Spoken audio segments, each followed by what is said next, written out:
مش احنا خلينا العربيه تتكلم بالكلاكس؟ يعني لو انت سايق ولقيت حد عمل لك كده هو بيصبح عليك او بيشكرك، فانت بقى يا اما هترد له لو انت ما تعرفوش، او لو انت تعرفه فهتقول له يعني بحبك بحبك.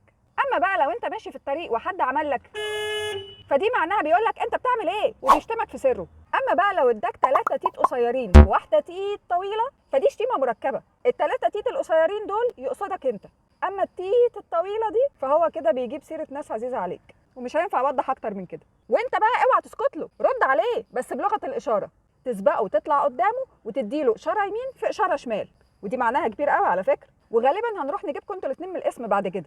اما بقى لو اداك اشاره يمين في اشاره شمال في انتظار، فده معناه ان هو بيقول لك تدخل معاه في سبق، ودي حاجه ما انصحكش ان انت تعملها لانها غالبا بتنتهي بكارثه. اما بقى لو لقيت العربيات اللي على الناحيه الثانيه بترعش لك النور الامامي، فده معناها انك داخل على لجنه، فخد بالك بقى، شد حزامك وسيب تليفونك. ده احنا علينا شويه اختراعات ما تفهمش احنا بنجيبها منين.